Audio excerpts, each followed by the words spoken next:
नमस्कार दोस्तों, Dharmaraj astro and traditions में आपका स्वागत है। साथियों, आज हम बात करने वाले हैं ज्योतिष के कुछ विशेष योगों की। यदि आप अपनी जन्मपत्री देखते हैं या ज्योतिष विषय में रुचि रखते हैं तो ये वीडियो आपके लिए बहुत महत्वपूर्ण हो सकता है। दोस्तों, हम बात कर रहे हैं कुछ ऐसे योगों की जिन जातकों की जन्मपत्रियों में ये योग होते हैं वो निश्चित रूप से अपने जीवन के अंदर एक निश्चित ऊंचाई पर पहुंचते हैं और उनका जीवन जो है वो सुखमय और जीवन के अंदर उपलब्धियों की निरंतरता का प्रवाह रहता है। चलिए आज बात कर लेते हैं गजकेसरी योग, अमल कीर्ति योग और पर्वत योग, और किस तरह से ये हम अपनी जन्मपत्रियों में देख सकते हैं वो आपको मैं यहाँ बताने वाला हूँ। सबसे पहले बात कर लेते हैं गजकेसरी योग की। तो गजकेसरी योग के अंदर है चंद्रमा जो है उसकी विशेष भूमिका है। चंद्रमा और गुरु की विशेष भूमिका यहाँ पर है। तो यहाँ इस योग में क्या होता है कि लग्न और चंद्रमा से यदि गुरु जो है, लग्न और चंद्रमा से यदि गुरु जो है वो केंद्र में हो, यानी कि केंद्र से तात्पर्य हो गया 1, 4, 7 और 10वें स्थान पर यदि गुरु हो, और साथ ही साथ वो जो गुरु है वो कैसा हो, वो अशुभ ग्रहों से या पापी ग्रहों से युत दृष्ट न हो, साथ ही शुभ ग्रहों की कोई दृष्टि होती हो, साथ ही गुरु जो है वो अस्त न हो, गुरु अस्त न हो, नीच न हो और शत्रु राशि के अंदर गुरु न हो, तो ये योग घटित होता है। क्या होता है इस योग से?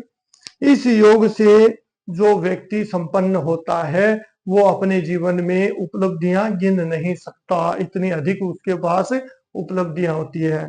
वो उपलब्धियां चाहे धन से संबंधित हो, वो उपलब्धियां चाहे परिवार से संबंधित हो अथवा कार्य क्षेत्र में हो, हर जगह पर उस व्यक्ति की जय जयकार होती है और वह व्यक्ति समस्त प्रकार के सुखों का उपभोग करता है। इसलिए यदि किसी की जन्मपत्री में गजकेसरी योग होता है तो वो व्यक्ति निश्चित रूप से भाग्यशाली होता है। चलिए अगले योग की बात करते हैं, अमल कीर्ति योग। अमल कीर्ति योग के अंदर लग्न या चंद्रमा से दशम भाव में केवल शुभ ग्रह हो, लग्न अथवा चंद्रमा से दशम भाव में केवल शुभ ग्रह हो तो अमल कीर्ति नाम का योग बनता है। इस योग के अंदर क्या होता है, व्यक्ति जो है वो राजा के द्वारा सम्मानित होता है। जैसे आजकल आप देखते हो किसी व्यक्ति को कोई उच्च स्तरीय पुरस्कार मिलता है, अवार्ड मिलता है, रिवॉर्ड मिलता है, तो वो कहीं ना कहीं इस योग से निश्चित रूप से प्रभावित होता है। उस व्यक्ति की जन्मपत्री के अंदर ऐसे योग मिल सकते हैं। और कई बार देखा होता है कि कोई छोटे से स्तर पर व्यक्ति अपना जीवन जी रहा होता है और उसको भाग्यवश कुछ ऐसी उपलब्धियां प्राप्त हो जाती हैं, राष्ट्रीय अथवा अंतरराष्ट्रीय स्तर पर वह व्यक्ति सम्मानित हो जाता है, तो वो इस योग के कारण ही होता है। दूसरी बात है कि उस व्यक्ति की प्रतिष्ठा बहुत अधिक होती है, भाइयों में, अपने परिवार में, अपने समाज में, राष्ट्र में वह व्यक्ति और कीर्ति को प्राप्त करने वाला होता है। दूसरी बात है, ऐसे व्यक्ति प्रायः देखा गया है कि परोपकार की भावना को रखने वाले होते हैं, समाज सेवा करने वाले होते हैं और राष्ट्र के हित का चिंतन करने वाले होते हैं। और ऐसे व्यक्ति प्राय धर्मात्मा होते हैं, धर्म और न्याय पूर्वक अपने जीवन को जीते हैं, किसी का अहित नहीं करते हैं और ऐसे व्यक्ति के अंदर सद्गुण प्राय मिल जाते हैं। ऐसा व्यक्ति कभी किसी के साथ धोखाधड़ी या फ्रॉड का कार्य नहीं करता। ऐसा व्यक्ति समाज को एक सही रास्ते पर ले जाने का प्रयास करते हैं और जिससे उनके जीवन काल के अंदर प्रतिष्ठा का बाहुल्य बन जाते हैं। अगले योग की बात करते हैं, पर्वत योग। पर्वत योग के अंदर यदि सप्तम और अष्टम भाव में कोई ग्रह नहीं हो, सप्तम या अष्टम भाव जो है वो ग्रह विहीन हो, और ग्रह हो भी तो भी कोई शुभ ग्रह हो और शुभ ग्रह केंद्र में हो तो पर्वत नाम का योग बन जाता है।